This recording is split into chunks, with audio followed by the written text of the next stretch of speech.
Connected with.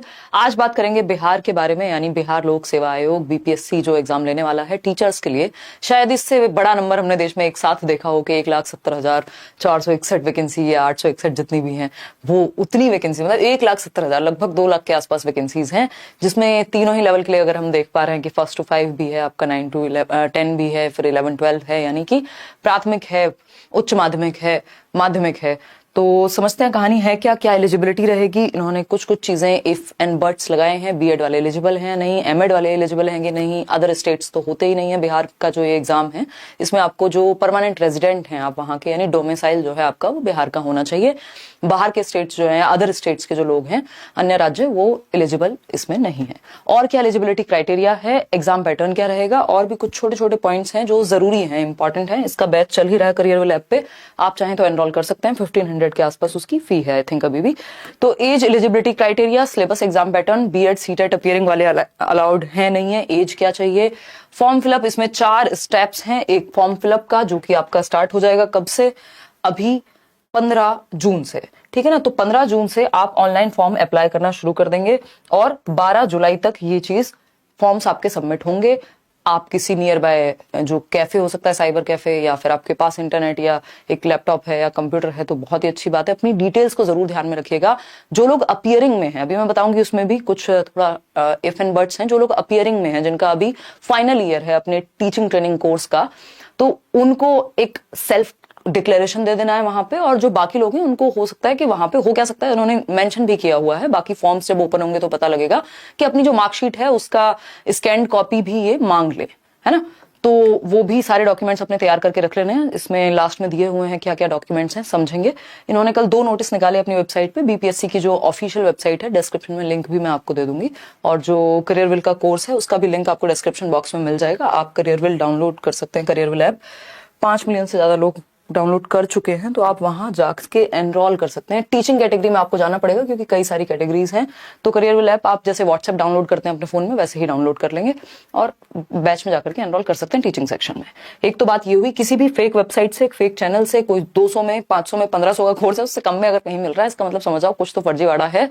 2 दिन videos चलेंगी, 5वें दिन नहीं चलेंगी। वो सब खराब तरीके हैं, इलीगल वेज हैं इन कोर्सेज को यूज करने के। खैर, समझते हैं क्या कहानी है, बीएड वाले कैसे एलिजिबल हैं और क्या क्या इसमें चीजें मांगी हैं।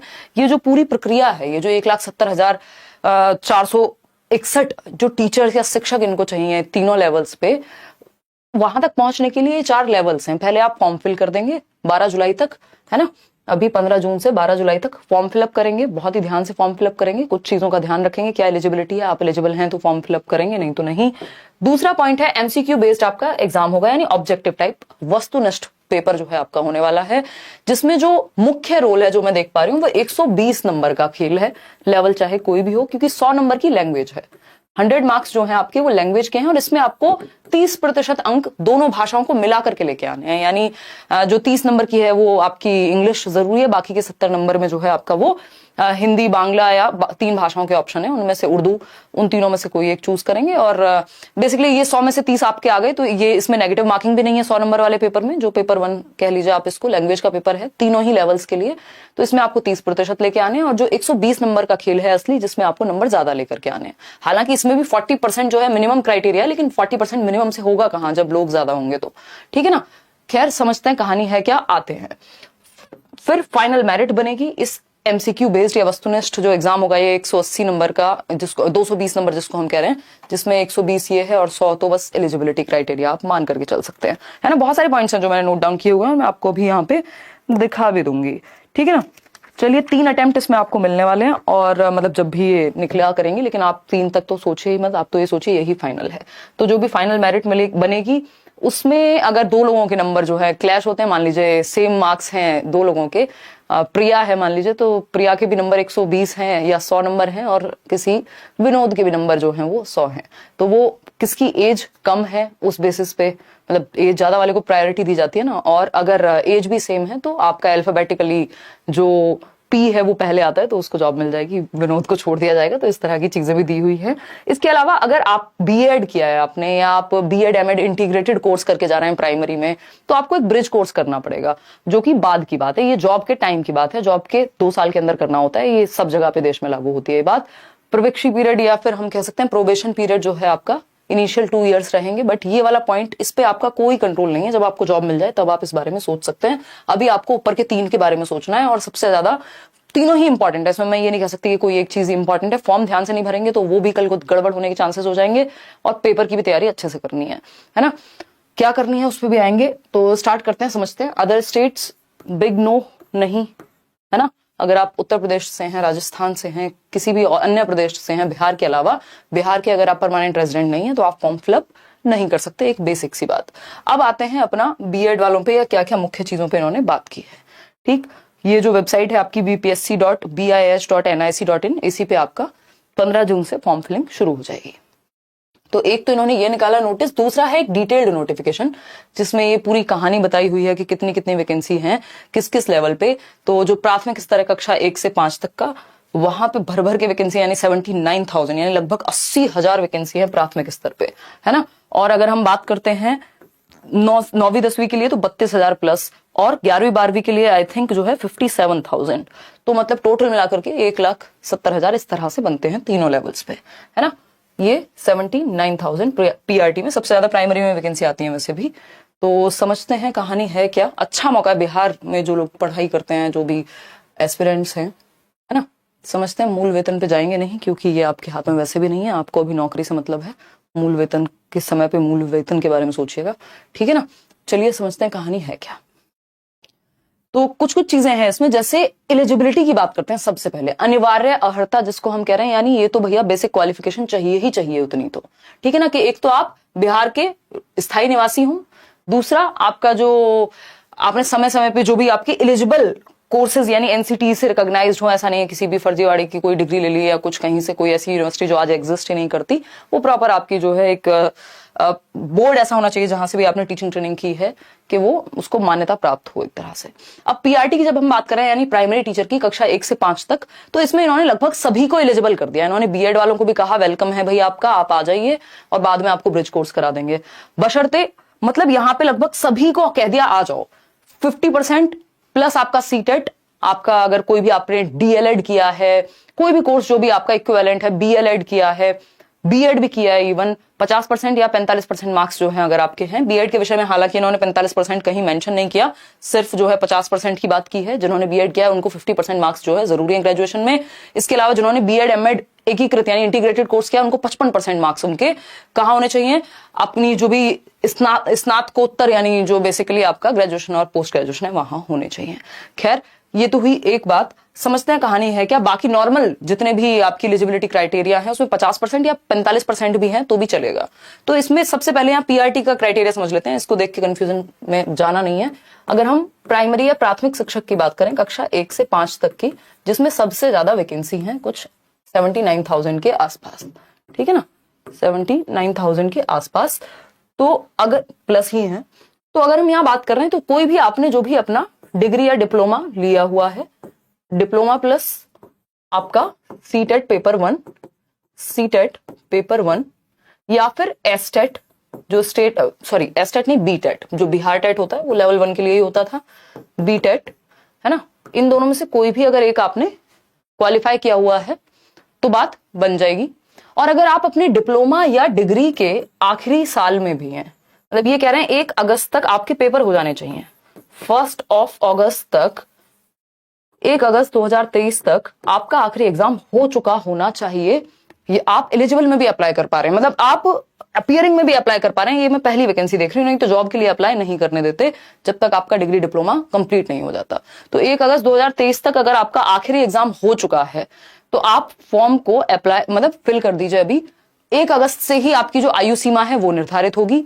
जो प्राइमरी लेवल के लिए है वो मिनिमम है 18 साल, मिनिमम 18 ईयर्स, और जो बाकी के लेवल्स हैं उन पे आपका 21 साल। ये मिनिमम की बात हो रही है। मैक्सिमम में महिला हैं आप तो 10 साल का रिलैक्सेशन, अगर आप पर्सन्स विद डिसेबिलिटी हैं, दिव्यांग हैं, तो आपका 10 साल का रिलैक्सेशन, अगर आप किसी सर्विस में हैं तो 3 साल का रिलैक्सेशन, मतलब इस तरह की बहुत सारी जो है छूट या रिलैक्सेशन जो है वो एज में है। उसके लिए आप एक बार वो डिटेल्ड नोटिफिकेशन जरूर देख लेंगे, वो मैं शेयर भी कर दूंगी टेलीग्राम पे, ठीक है ना। तो ये एक बेसिक सी बात हो गई। अब 1 अगस्त तक आपका आखिरी एग्जाम हो चुका हो, हालांकि इसमें ऐसा केस कम ही बनेगा, सीटेट अपीयरिंग की इन्होंने बात कहीं की नहीं है, बट अगर 1 अगस्त तक आपका आखिरी एग्जाम हो चुका है, उससे पहले आपका सीटेट वीटेट हो चुका है, खैर ऐसे कम ही केस फंसेंगे, बट उस पर क्लैरिटी है नहीं, अपीयरिंग को उन्होंने कोई भी जिक्र कहीं किया नहीं है। तो आप अपने आप मानना चाहें तो मान लीजिए कि भाई जब डॉक्यूमेंट वेरिफिकेशन का टाइम आएगा तब तक तो मेरे पास आ चुका होगा सर्टिफिकेट, तो भर देता हूं, ये आप अपने रिस्क पे करेंगे। अदरवाइज 1 अगस्त तक आपका लास्ट एग्जाम होना चाहिए आपके सेकेंड ईयर में, अंतिम वर्ष में अगर आप हैं, अपने डीएलएड बीटीसी वॉटेवर जो भी वहां पे चलता है तो वो आपने किया हुआ है, और उसके लास्ट ईयर में अगर आप हैं 1 अगस्त से पहले पहले आपका आखिरी एग्जाम हो जाना चाहिए। उसका जो आपको प्रवेश पत्र जिसको हम कहते हैं एडमिट कार्ड, वो सब भी संभाल के रखना है और सेल्फ डिक्लेरेशन यहां दे देना है। तो ये एक बेसिक बात हो गई। अब इसमें आपका डिप्लोमा भी चलेगा, आपकी डिग्री भी चलेगी, यानी बीएड भी चलेगा इसमें, इवन बीएड एमएड जो इंटीग्रेटेड कोर्स है वो भी चलेगा।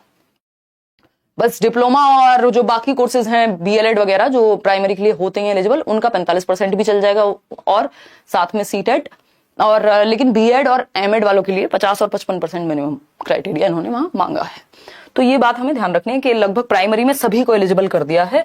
जब हम कक्षा 9 से 10 की बात कर रहे हैं, है ना, जिसको माध्यमिक कह दे रहे हैं, तो ये माध्यमिक स्तर पे अगेन वही जो पूरे देश में टीजीटी के लिए क्राइटेरिया होता है, ग्रेजुएशन प्लस आपका बीएड, ग्रेजुएशन प्लस बीएड आपने किया हो, ठीक।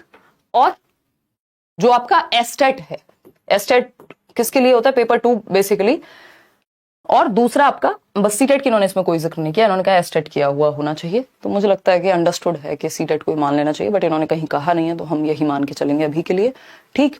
तो ये एक बेसिक सी बात हो गई। 11th-12th के लिए अगेन आपका मास्टर्स होना जरूरी है, मतलब उच्च स्नातकोत्तर कहते होंगे पोस्ट ग्रेजुएशन को, तो PG plus BEd, post graduation plus BEd, ठीक है। यहाँ पे आपको सीटेट, इसमें भी इन्होंने पेपर 2 की आई थिंक कहीं पे बात हुई है, वो देख लेना, अदरवाइज 11th-12th में इसको लेके सीटेट को लेके कहीं इशू होता नहीं है देश भर में। तो चलिए खैर, ये एक बेसिक सी जानकारी थी कि जहाँ पे कुछ चीजें 6 महीने का ब्रिज कोर्स एंड ऑल ये सब पे बाद में आएंगे, वो 2 साल के अंदर अंदर करना होता है, ठीक। कक्षा 9 से 10 तक के विद्यालय के लिए अगर आपको बनना है तो ये सारी बातें जो है दी हुई हैं। और 2012 से पहले अगर आप पहले से कार्यरत हैं तो उस केस में आपके लिए जो वो टेट वगैरह वाला क्राइटेरिया है वो भी साइड हो जाएगा। अच्छा, एक चीज का ध्यान रखना है, अगर आप टीजीटी लेवल पे 9th-10th के लेवल पे विज्ञान विषय पढ़ाने जा रहे हैं, आप कंप्यूटर साइंस में इन्होंने बीएड नहीं मांगा है, ऑफकोर्स कंप्यूटर साइंस में कहीं पे भी बीएड नहीं मांगा जाता, और अगर हम मानते हैं यहाँ पे वहां पे आपका या तो बैचलर इन आपका इलेक्ट्रॉनिक्स या वॉटएवर, या आपका बीटेक हो सकता है, उस तरह की डिग्रीज की बात इन्होंने की हुई है। तो अगर आप मैथ्स के टीचर बनना चाह रहे हैं तो आपने 2 साल मतलब कॉम्बिनेशन रहा हो आपके पास कंप्यूटर का या फिजिक्स का या मैथ्स का, तो ये सब्जेक्ट कॉम्बिनेशन भी यहाँ पे गिवन है, ये एक बार आप जरूर पढ़ लेंगे जिस भी सब्जेक्ट के लिए टीजीटी स्पेसिफिक आप जा रहे हैं 9th-10th के लिए, ठीक है ना। इसके अलावा अगर हम बात करते हैं यहाँ कक्षा 11वीं-12वीं के लिए, तो इसमें से भी पोस्ट ग्रेजुएट लेवल पे आपने ये सब्जेक्ट का कॉम्बिनेशन हो आपके पास, कि अगर आप फिजिक्स के लिए जा रहे हैं तो आपने एटलीस्ट इनमें से 2 सब्जेक्ट पढ़े हो या 1 सब्जेक्ट पढ़ा हो 2 साल तक, वो सारी चीजें भी हैं, ठीक। आगे बढ़े, ये हो गई किसकी बात, आपकी अर्हता कह लीजिए इसको या एलिजिबिलिटी कह लीजिए। यहाँ पे लिखा हुआ है ये जो आपका सीटेट की बात जहां हम कर रहे हैं, भाई उच्च प्राथमिक स्तर पे भी मांग लिया है इन्होंने, बाकी दिल्ली वगैरह में या देश में बाकी कहीं पे 11th-12th टीचर के लिए नहीं मांगते हैं, बट इन्होंने कह दिया है भाई बीटेट पेपर 2 करके आओ, है ना। उच्च माध्यमिक विद्यालय के अध्यापक के लिए उच्च माध्यमिक है एस्टेट पेपर 2, माध्यमिक के लिए एस्टेट पेपर 1, और प्राथमिक के लिए सीटेट पेपर 1 चलेगा या फिर बीटेट पेपर 1 आपने किया हुआ हो, तो ये तीनों चीजें जरूरी हो गई, ठीक है ना।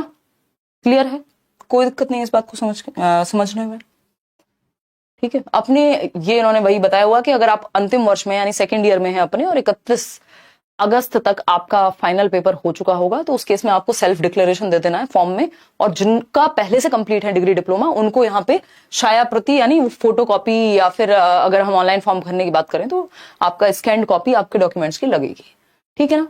तो ये एक बेसिक बात हो गई। और हाँ, इसमें कक्षा 1 से 5 तक के लिए वैसे उम्मीदवार जो शैक्षणिक योग्यता धारण करते हो हम सीटेट पेपर 1 में उत्तीर्ण हो, परंतु अब यहाँ पे इन्होंने सीधा सीधा लिख दिया पेपर 1 में तो उत्तीर्ण हो, लेकिन अपने टीटीसी के यानी टीचिंग ट्रेनिंग कोर्स के जो भी आप कोर्स कर रहे हैं उसके अंतिम वर्ष में हो सकते हैं। तो सीटेट अपीयरिंग की इन्होंने कहीं चर्चा एज सच की नहीं है, वो आप अपने रिस्क पर ही भरेंगे। ठीक। आयु सीमा का अगेन वही बात है कि 1 अगस्त से काउंट होगी आयु सीमा। और अगर हम बात कर रहे हैं आपका किसकी, आपके टीचिंग ट्रेनिंग कोर्स की, तो वो 31 अगस्त तक ये कह रहे हैं। 1 अगस्त से आपको आयु देखनी है कि आपकी 1 अगस्त 2023 को मिनिमम एज जो है 18 वर्ष हो। और अगर आप किसके लिए जा रहे हैं, उच्च माध्यमिक विद्यालय के लिए जा रहे हैं, तो 21 वर्ष मिनिमम हो। उसके अलावा अगर हम देखें यहाँ पे फिर जो सामान्य वर्ग है, पुरुष यानी जो जनरल में मेल हैं, उनकी 37 वर्ष मैक्सिमम है। और अगर हम बात कर रहे हैं यहाँ जनरल में फीमेल्स की, तो उनकी 40 वर्ष जो है मैक्सिमम है। अब इसमें बाकी लोगों को जो भी SC ST OBC या पर्सन विद डिसेबिलिटी हैं, उनको रिलैक्सेशन है कई साल का। ठीक है ना। चलिए खैर, ये छूट का पूरा सेक्शन है, आप अपने हिसाब से पढ़ सकते हैं। मेरे ख्याल से आप 21 से 40 के बीच में ही लाया करते होंगे, तो उस चीज में आपको दिक्कत नहीं आएगी। ये है आपका वस्तुनिष्ठ जो परीक्षा होगी, जिसमें नेगेटिव मार्किंग भी है, बट लैंग्वेज वाले सेक्शन में नहीं है। अब कितनी नेगेटिव मार्किंग है इन्होंने आज तक बताया तो है नहीं ना, पिछली बार बताया था। तो लैंग्वेज की जब हम बात करें, पेपर 2 पेपर होंगे इसमें, जिसमें से पहला पेपर है आपका लैंग्वेज का यानी भाषा का, जो कि क्या है, अर्हता यानी बेसिकली आपको इसमें एलिजिबल होना है, एक तरह से क्वालिफाइंग मार्क्स आपको चाहिए, जिसमें से लैंग्वेज 1 है वो 25 मार्क्स की है, लैंग्वेज 2 है वो 75 मार्क्स की है। 2 घंटे का पेपर है ना। क्वेश्चन है 100, यानी 100 पेपर जो 100 क्वेश्चन है, 100 ही नंबर, यानी 1 नंबर का 1 क्वेश्चन होगा। इसमें नेगेटिव मार्किंग होगी नहीं। 2 घंटे मिलेंगे आपको 100 क्वेश्चन के लिए, बहुत हैं। 25 नंबर की इंग्लिश पूछी जाएगी, और बाकी का आप मान लीजिए हिंदी ले रहे हैं, उर्दू ले रहे हैं या बांग्ला, इन तीनों में से कोई एक ले लेंगे 75 नंबर में। दोनों को मिला करके यानी 100 में से 30 लेके आने आपको, चाहे आप इंग्लिश में 15 लाइए, चाहे इंग्लिश में 0 लाइए और हिंदी में 30 ले आइए। ऐसा इन्होंने कुछ नहीं कहा कि दोनों में अलग अलग पास होना है। भाग 1 एवं भाग 2 में होंगे, और भाग 1 सभी के लिए कॉमन होगा, भाग 2 भी जो है इन तीनों में से किसी एक का चुनाव करना है। उसके बाद अर्हतांक जो है दोनों भाग को मिलाकर कम से कम 30। ठीक है ना। तो इतना तो आप कर ही देंगे, बस इसकी इतनी ही वैल्यू कि इसमें आप क्वालिफाई कर जाएं लैंग्वेज 1 में, मतलब जो लैंग्वेज वाला पोर्शन है। फिर पीआरटी के लिए 120 का सामान्य अध्ययन या जीएस कह रहे हैं इसको, कहने के लिए जीएसएस में सारे ही सब्जेक्ट हैं आपके, चाहे वो मैथ्स हो, रीजनिंग हो, आपके एजुकेशनल साइकोलॉजी को छोड़ के सब कुछ है, ज्योग्राफी हो, है ना। और इसके लिए जो भी स्टेट में एग्जाम हुए हैं, जो भी बिहार स्टेट में एग्जाम हुए हैं, उन सारे पेपर्स को, प्रीवियस ईयर को, जनरल किताबों को, अगर आप बैच में हैं तो बैच में तो खैर आप पढ़ ही रहे हैं फिर टीचर्स से, ठीक है ना। लेकिन प्रीवियस ईयर स्टेट का कोई भी एग्जाम जो है वो आपको हेल्प करेगा अगर कॉमन सब्जेक्ट्स हैं तो, ठीक है ना। चलिए खैर, और फिर बात आती है जो आपके माध्यमिक विद्यालय के अध्यापक हैं कक्षा 9 और 10 के लिए, उनके लिए 120 नंबर का जो है आपका पेपर 2 है। पेपर 1 सभी के लिए कॉमन है, तीनों लेवल के लिए। अब इस पेपर 2 में उनका सब्जेक्ट जो है वो ज्यादा इंपॉर्टेंट है, जो भी सब्जेक्ट आपने पढ़ा है, और उसका डिफिकल्टी लेवल जो है वैसे 12वीं तक रहेगा, बट ये और लेकर के जा सकते हैं, मतलब जनरली जो लिखते हैं, बट आपको वही देखना है कि आप 9-10 तक तो अच्छा से आपको आता ही हो। आगे बढ़ेंगे, ये हम पहले डिस्कस कर चुके हैं तो इस पर बहुत ज्यादा बात फिर से नहीं करेंगे। मिनिमम जो मार्क्स हैं आपके इन 120 में से 40% आपको लाने हैं, लेकिन मिनिमम से काम चलेगा नहीं, क्योंकि जब मेरिट बनेगी तो ऊंची जाएगी, हाई जाएगी। तो अच्छा है कि आप ज्यादा से ज्यादा लेके आए। जनरल कैटेगरी 40% जो है मिनिमम है, लेकिन जो बाकी कैटेगरीज हैं उनमें 37.6 और इस तरह से छूट मिलेगी। लेकिन ये तो आप जितना ज्यादा लाएंगे मेरिट में, उतने ही ज्यादा चांसेस हैं आपकी नौकरी लगने के। और बाकी बातें मैं इसमें आपको बता चुकी हूँ ऑलरेडी, और कुछ बहुत ज्यादा नया बच नहीं जाता इसके बाद। कोई और आपका डाउट बच जाए तो आप कमेंट्स में पूछ लीजिएगा, लग के इसकी तैयारी कीजिए, समय आपके पास है। EWS इन सब में जो भी छूट मिलेगी, इसके लिए आप एक बार इसको फिर से पढ़ लेंगे। और ये सारे सर्टिफिकेट आपको जो है, नो ऑब्जेक्शन सर्टिफिकेट ले लेना है अगर आप पहले से किसी जॉब में हैं तो, और आधार कार्ड चाहिए फोटो भरने का, वो आपके फॉर्म फिल करने के लिए, हाल ही का खिंचा हुआ फोटो है ना, 2 फोटो चाहिए, लिखित परीक्षा के लिए जो है डाउनलोड करना है आपको चीजें हैं, और एडमिट कार्ड की प्राप्ति आपको बाद में हो जाएगी। ये सब चीजें, आप इतने इंटेलिजेंट हैं कि आपको पता है कि ये बेसिक प्रोसेस है। मैं ये मान के चल रही हूँ कि ये हमें पता है। चलिए फिर आज के लिए इतना ही रखते हैं। कुछ बेसिक बातें हैं, एक तो परमानेंट रेजिडेंट होंगे आप, डोमिसाइल चाहिए बिहार का। इसके अलावा बीएड एलिजिबल है प्राइमरी के लिए, इवन बीएड और एमएड का जो इंटीग्रेटेड कोर्स है वो भी एलिजिबल है। बस बीएड वालों को 50% मिनिमम चाहिए मार्क्स, और बीएड एमएड जो एकीकृत यानी इंटीग्रेटेड कोर्स है उनको 55%, और बाकी जो नॉर्मल जितने भी कोर्सेज हैं उनमें 45% भी चल जाएंगे, और 50 हैं तो 50 भी चल जाएंगे, ठीक है ना। और 5% रिलैक्सेशन है। ये जो एलिजिबिलिटी क्राइटेरिया है इनमें जो भी ओबीसी, एससी, एसटी या वुमेन कैंडिडेट्स हैं। सीटेट और बीटेट ये सारी बातें हम कर चुके हैं, इसके अलावा और कोई बात ऐसी नहीं है। मल्टीपल पोस्ट के लिए आप अप्लाई कर सकते हैं, आप प्राइमरी के लिए भी फॉर्म भर सकते हैं, आप टीजीटी के लिए भी, आप पीजीटी के लिए भी, यानी 1 से 5 के लिए भी, 9 से 10 के लिए भी और 11 से 12 के लिए भी। अगर आपने मान लो बीएड भी किया हुआ है, आपने ग्रेजुएशन भी किया हुआ है, पोस्ट ग्रेजुएशन भी किया हुआ है, डिप्लोमा भी किया हुआ है, या फिर आप बीएड की है और उससे पहले आप एमए भी कर चुके हैं, उससे पहले ग्रेजुएशन भी कर चुके हैं, तीनों लेवल का आपने बीटेट और ये सारा भी किया हुआ है, तो आप तीनों पोस्ट के लिए एक ही बार में एक ही फॉर्म से अप्लाई कर सकते हैं, ऐसा इन्होंने कहा हुआ है। ठीक है ना। और इसके अलावा तो और कोई ऐसी बात हमें यहाँ नहीं नजर आ रही है कि जो बहुत ही ज्यादा जरूरी हो। एक बार आप खुद भी पढ़ लेंगे, 15 पेज का नोटिफिकेशन है, जिससे कोई आपके इंटरेस्ट की बात है, यदि स्पेसिफिकली आपके सब्जेक्ट के लिए है, तो वो कॉम्बिनेशन आप एक बार वहां देख सकते हैं। बैच इसका चल रहा है और पेपर ये लोग लेंगे जल्दी ही, तो उसके